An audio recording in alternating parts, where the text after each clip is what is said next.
Eleanor Hayes stood in the doorway of the executive library, her duster poised mid-air as she stared at the wall-mounted screen displaying cascading lines of green code. It was nearly midnight, well past the time when anyone should have been in this wing of Morrison Technologies' headquarters. But Eleanor worked the night shift, had for the past 8 months since she'd taken the housekeeping job, precisely because it allowed her to work in peace, to think, to observe without being observed. At 26, Eleanor had learned to make herself invisible. She wore the traditional maid's uniform, black dress with white lace trim, white apron, blonde hair pulled back neatly under a lace headband, and moved through the building like a ghost, cleaning offices while the tech executives slept, emptying trash bins filled with crumpled code printouts and abandoned energy drink cans. No one at Morrison Technologies knew that Eleanor Hayes had a master's degree in computer science from MIT. No one knew that she'd been a rising star at a competing tech firm until a male colleague had stolen her work, presented it as his own, and then buried her career when she'd tried to speak up. No one knew that she'd taken this job because she needed to pay rent while she figured out her next move, and because sometimes it was easier to be invisible than to keep fighting. But invisibility had its advantages. Working nights meant Eleanor had access to things she wasn't supposed to see, like the code currently displayed on the screen in front of her, the Prometheus Project, Morrison Technologies' most ambitious undertaking.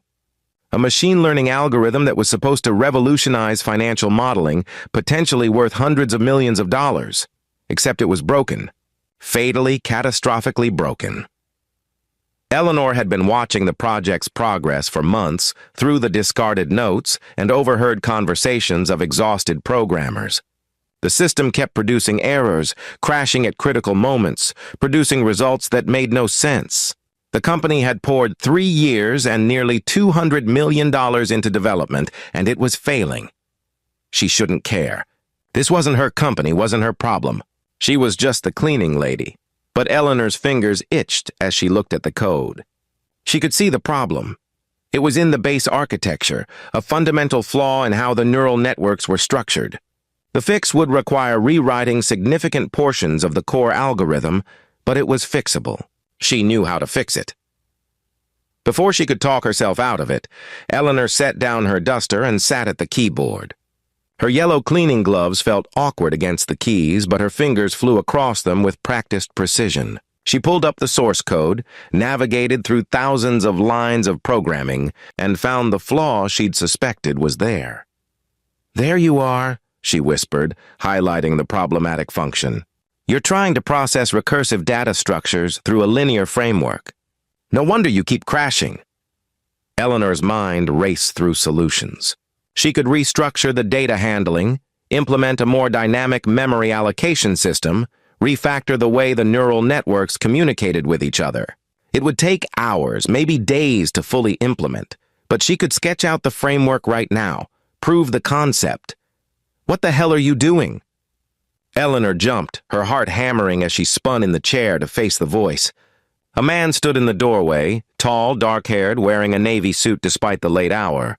She recognized him immediately, James Morrison, the CEO and founder of Morrison Technologies. At 35, he was known for his intensity, his perfectionism, and his habit of working late into the night. Right now, his expression was a mixture of shock and anger. I'm so sorry, Mr. Morrison," Eleanor stammered, standing quickly and moving away from the computer. "I was just cleaning, and I saw the screen and I—" "You were typing," James interrupted, moving into the room with quick strides. His eyes went from Eleanor to the screen, taking in the open code, the modifications she'd begun. "You were accessing the Prometheus project. That's classified information. Security level 5 clearance only." "I know," Eleanor said, her mind racing for an explanation that wouldn't get her fired, or worse. "I'm sorry. I shouldn't have touched anything. I'll go—" "Wait!" James's voice stopped her at the door. He was staring at the screen now, his expression shifting from anger to confusion. "These changes you made, what were you trying to do?" Eleanor hesitated. She could lie, pretend she'd just been randomly typing, or she could tell the truth and face whatever consequences came. She chose truth. The algorithm has a fundamental flaw in its base architecture, Eleanor said quietly. The neural networks are structured to process data linearly, but you're feeding them recursive, multi-dimensional data sets. They're crashing because they're trying to force complex branching data structures through a pipeline that can't handle them. It's like trying to put a tree through a paper shredder. It won't work no matter how many times you try. James stared at her. How would you know that? Because I've been watching this project fail for 8 months, Eleanor said. I empty the trash bins in the development department. I see the printouts, the error logs, the notes your programmers leave behind. And She stopped, but James was watching her with an intensity that demanded honesty. I have a master's degree in computer science from MIT. I specialized in machine learning and neural network architecture. The silence in the library was absolute. James continued to stare at her, his expression unreadable. You're a maid, he finally said. Yes. With a master's degree from MIT. Yes. Who's been watching my $200 million project fail and said, Nothing until now. Eleanor lifted her chin. I'm a cleaning lady, Mr. Morrison. No one asks for my opinion on software architecture. And based on my past experience, offering it uninvited tends to have negative consequences for my career. Something flickered in James's eyes. Understanding, maybe, or recognition. Show me, he said, gesturing to the computer. Show me what you mean about the architecture flaw. Eleanor hesitated. Sir, I could be completely wrong. I've only seen fragments of the code, pieces here and there. I don't have the full picture. Show me anyway. For the next 2 hours, Eleanor did something she hadn't done in over a year. She talked about code.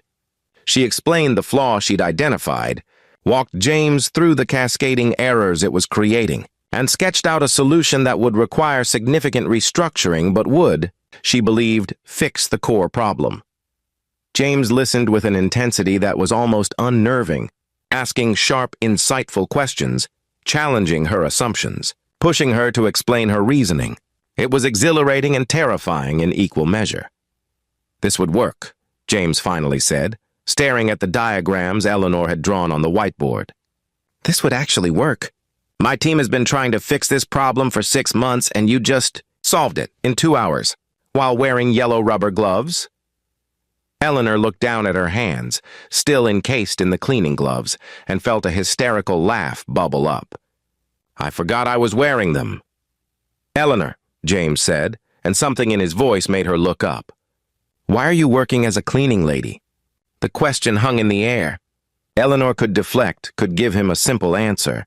Instead, she found herself telling him the truth about her previous job, about the colleague who'd stolen her work, about trying to speak up and being labeled as difficult, vindictive, a troublemaker, about how the tech industry had a way of crushing women who didn't play by the unspoken rules. So I took a job where no one would notice me, Eleanor finished, where I could pay rent and not have to explain or defend myself, where I could just exist without fighting. James was quiet for a long moment. That colleague who stole your work, was it the facial recognition algorithm that Anderson Technologies launched 2 years ago? Eleanor blinked. How did you... Because I looked at that algorithm when it came out and I thought it was brilliant. Genuinely innovative work. And I remember thinking the developer, Richard Chen, didn't seem smart enough to have created it. James's expression hardened. It was yours, wasn't it? I can't prove it, Eleanor said. I have notes, drafts, but nothing with timestamps that would hold up legally. And Richard had friends in upper management. When I tried to speak up, I became the problem, not him. So I left. And started cleaning offices.